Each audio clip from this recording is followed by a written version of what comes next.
everyone, this is Manali Raj. Welcome to the CSA Relay News Bulletin presented by Chanakya IAS Academy, Patna. In this segment, we demonstrate about the daily important highlights from the perspective of our civil services examination. Let us have a brief overview of today's headlines. No Supreme Court stay on publication of Bihar caste survey data. Karnataka sets up panel to probe 40% commission charge during BJP regime. Persons who forward abusive posts cannot escape liability according to Supreme Court. Advisory on fake version of IRCTC mobile app. Tamil Nadu Chief Minister calls for retrieving Kachativu. UP government directs officials to probe negative news item. 15% hike for women in Rajasthan's rural livelihood projects. Anti-suicide devices to be installed on ceiling fans. Signs of revival amid trade slump. Moving into the details of the news. The Supreme Court refused to stay the uploading of data collected in the recently concluded Bihar caste wage survey, while debunking claims that the Nitish Kumar government has violated the fundamental right to privacy by compelling people to reveal their caste. The Karnataka government has set up a committee headed by retired High Court Judge H.N. Nagmohan Das to probe the 40% commission allegation leveled by Karnataka State Contractors Association during the previous BJP regime. The committee has been asked to submit its report within 30 days.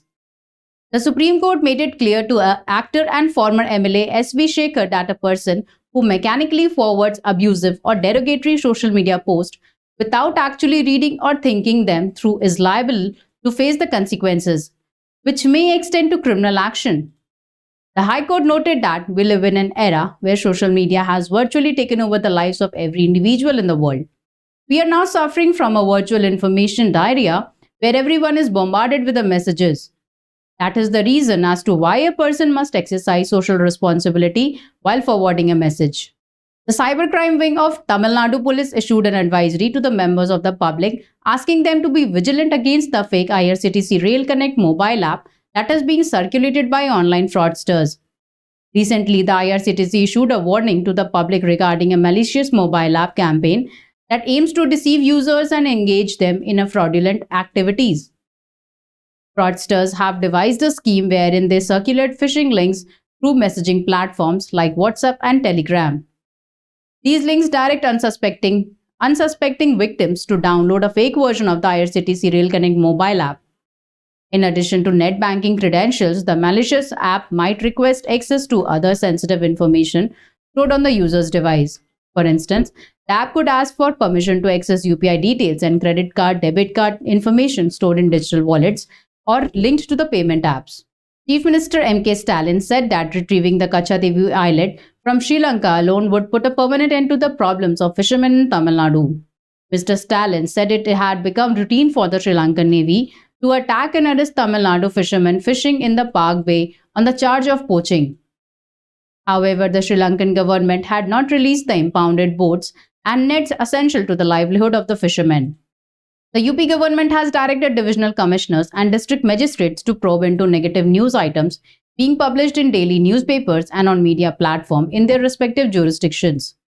Negative news items published in daily newspapers and on media platforms are compiled by the Information Department, and that it is necessary to promptly investigate the facts mentioned in the negative news items as they malign the government's image.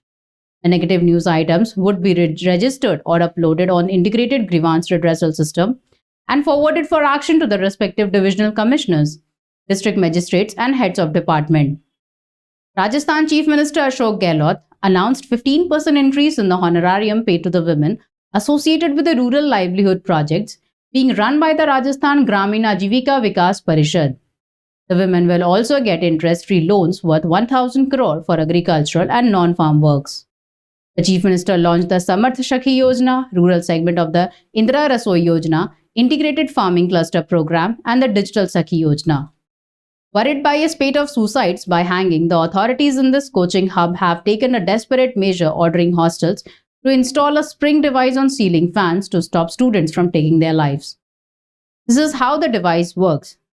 If an object weighing more than 20 kilos is hung from the fan, the spring attached to it expands, making it impossible for someone to commit suicide by this method. Simultaneously, a siren goes off.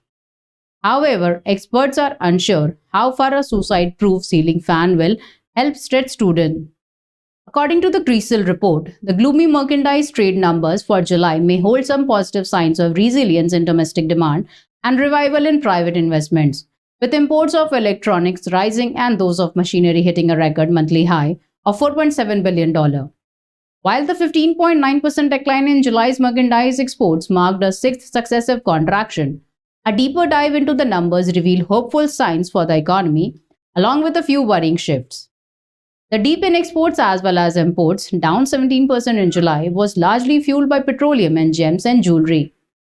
Core excluding oil and gold exports and imports fell by a much milder 5.7% and 7.5% respectively. In fact, sequentially on a seasonally adjusted basis, core imports registered positive growth, allaying some of the fears of a domestic demand slowdown. Core exports also grew sequentially from June levels. The CRISIL reckoned, though, that the trend is unlikely to be sustained as the global growth is expected to be slower in the second half this year. Moreover, an expected slowdown in domestic growth in the second half of this fiscal would keep a check on India's imports.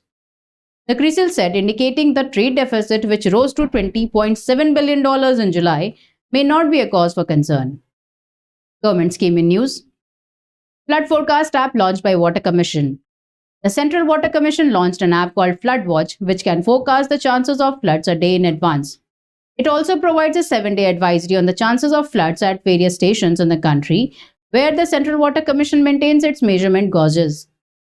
Available on Google's Play Store, the app has a map of India with colored circles at water stations across the country indicating the current risk of flooding. A green circle indicates normal, yellow above normal, orange severe, and red extreme. Clicking on a circle shows the water level at the station, the danger level, and the warning level. The warnings are in English and Hindi or with an option for a voice-enabled prompt. The app will also provide state-wise, basin-wise flood forecast up to 24 hours of flood advisory, up to 7 days that can be accessed via selecting specific stations. Satellite data analysis, mathematical modeling, and real-time monitoring are used to provide the forecast. Text in news. 3,000 sensor machines flagged as faulty by the Indian Railways. Sensor machines, each costing 5 lakh, used for detecting railway track occupancy by a train, has been red flagged by officials as faulty after testing. The average Indian user spending on online gaming is ₹100 according to a survey. An average user spends less than 100 on online gaming and 200 to 400 rupees on over-the-top platforms. The probability of stagflation risk for India is 3% according to an RBI study. Stagflation risk remains low for India with a probability of only 3% with easing of financial conditions and steady domestic fuel prices. A study by RBI has showed this. That was all for today. Aspirants can avail the PDF of today's news from the description link of this video. Stay tuned to our channel for standardizing your civil services preparations. Thank you.